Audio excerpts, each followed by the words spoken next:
Selamat siang, perkenalkan nama saya Febrianti Buka dengan NIM 18704044, Program Studi Ilmu Kesehatan Masyarakat Universitas Negeri Manado. Saat ini saya akan memaparkan tugas dari mata kuliah metode riset epidemiologi. Yang pertama ada konsep penyakit. Konsep penyakit terdiri dari 3, yaitu pejamu, bibit penyakit, kemudian lingkungan. Yang termasuk dalam pejamu atau host yaitu keturunan, umur, daya tahan, seks, ras, status perkawinan, pekerjaan, dan status sosial ekonomi. Kemudian yang termasuk dalam bibit penyakit atau agent yaitu benda biotis dan benda abiotis. Kemudian yang ketiga yang termasuk dalam lingkungan atau environment yaitu lingkungan fisik dan non-fisik serta sosial budaya.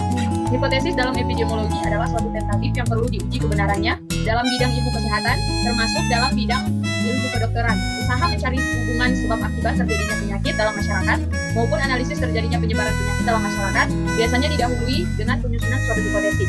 Dalam hal ini, dasar penyusunan hipotesis dalam ilmu kesehatan dapat dibagi dalam 4 bentuk utama, yaitu metode perbedaan, metode persamaan, variasi bersama, dan juga metode analogi. Kemudian, ukuran frekuensi penyakit, definisi kasus, insiden, prevalensi, rate, dan resiko.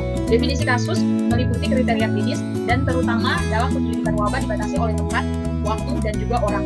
Insidensi diukur dengan mengidentifikasi suspectable atau orang yang masih bebas dari penyakit dan mengamati secara period dalam interval waktu tertentu sehingga bisa menemukan dan menghitung kasus baru yang terjadi secara interval waktu tertentu.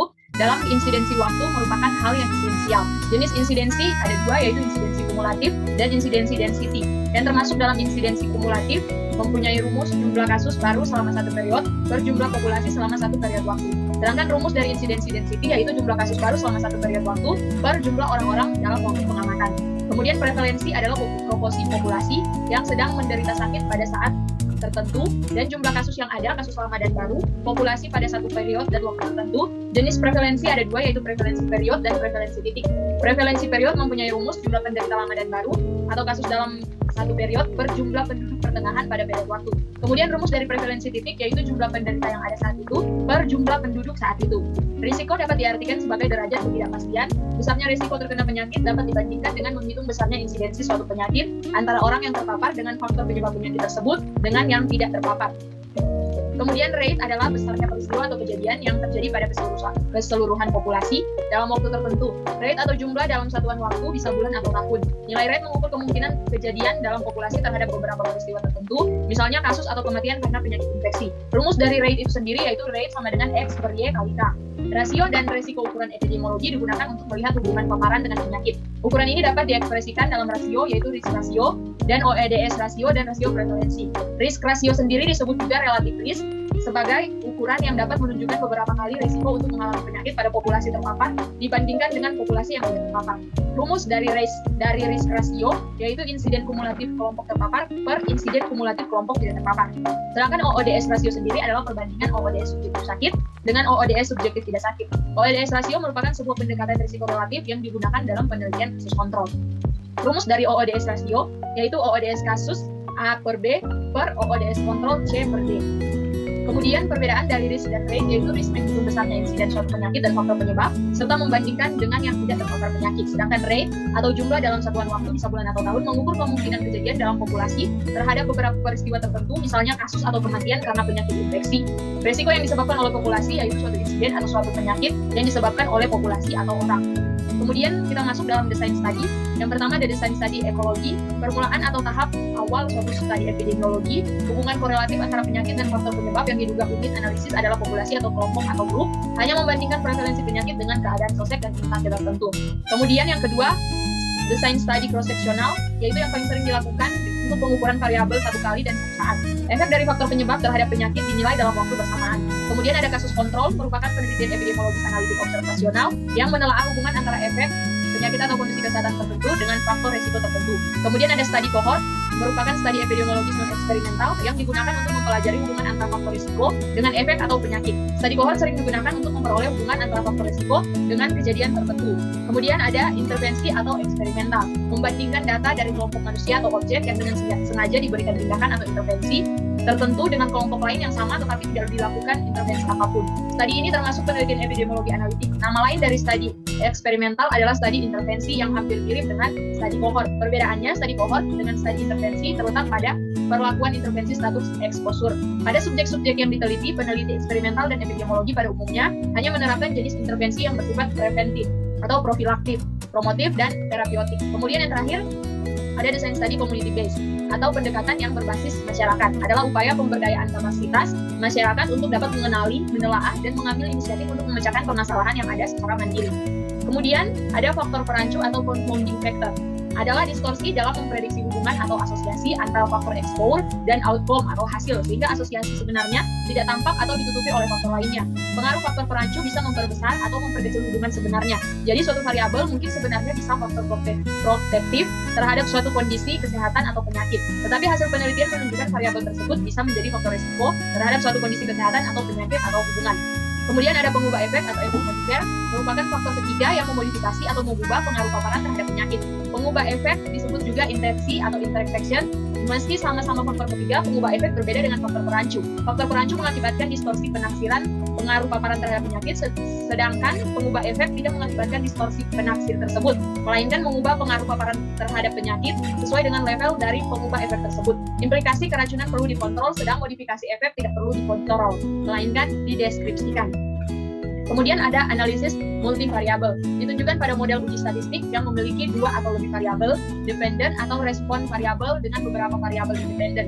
Analisis multivariabel ditunjukkan kepada model uji statistik yang memiliki banyak variabel independen dengan satu variabel dependen atau respon variabel. Berbagai jenis analisis di atas dapat digunakan dalam melakukan identifikasi terhadap peranan variabel independen ketika dianalisis pada saat yang bersamaan. Identifikasi ini dapat pula menentukan apakah terhadap variabel confounding maupun variabel interaksi. Kemudian ada logistik.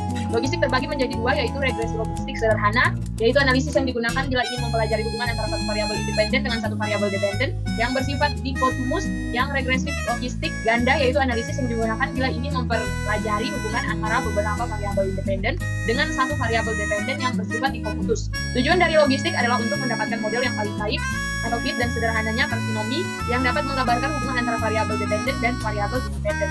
Kemudian ada Poisson, digunakan untuk menganalisis hubungan antara variabel respon yang berupa data diskrit dengan satu variabel atau lebih variabel prediktor di mana nilai ekspektasi dan variansinya diasumsikan sama.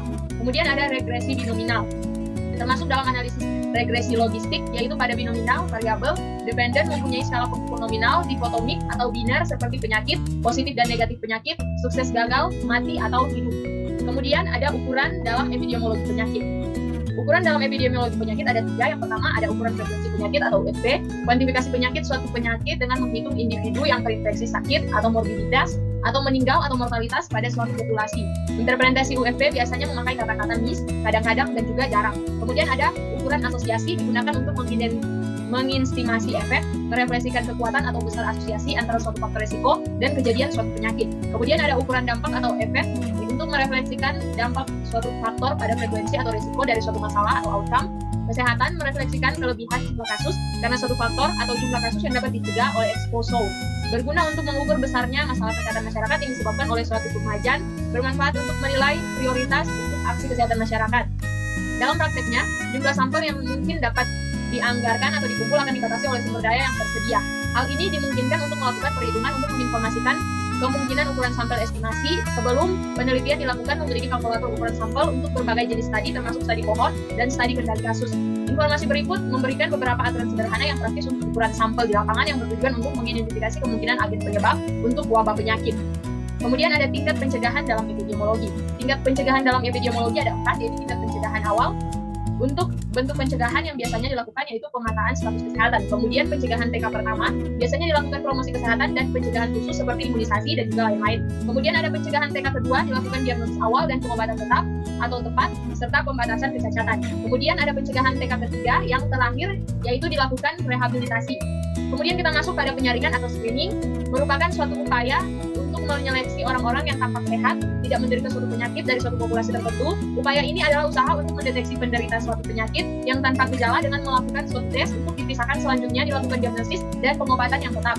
Kemudian ada epidemiologi molekul, merupakan cabang epidemiologi yang mempelajari kontribusi faktor resiko, genetik dan lingkungan yang diidentifikasi pada level molekuler dan biokimia terhadap etiologi, distribusi, dan pengendalian penyakit pada keluarga-keluarga dan populasi.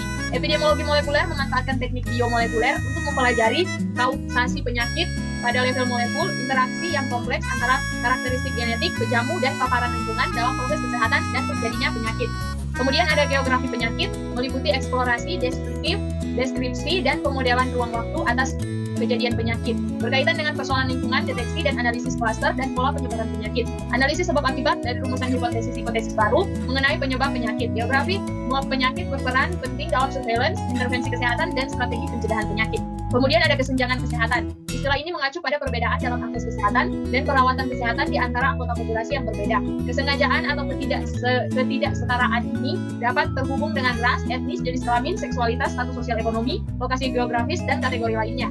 Kesenjangan kesehatan bukan bersifat biologis, melainkan muncul dari sebab sosial ekonomi, politik, dan eksternal lainnya. Dengan mengurangi kesenjangan kesehatan, orang dan kelompok dapat menikmati hasil kesehatan yang lebih setara. Demikianlah hasil pemaparan saya dari tugas mata kuliah metode riset epidemiologi. Atas perhatiannya diucapkan terima kasih.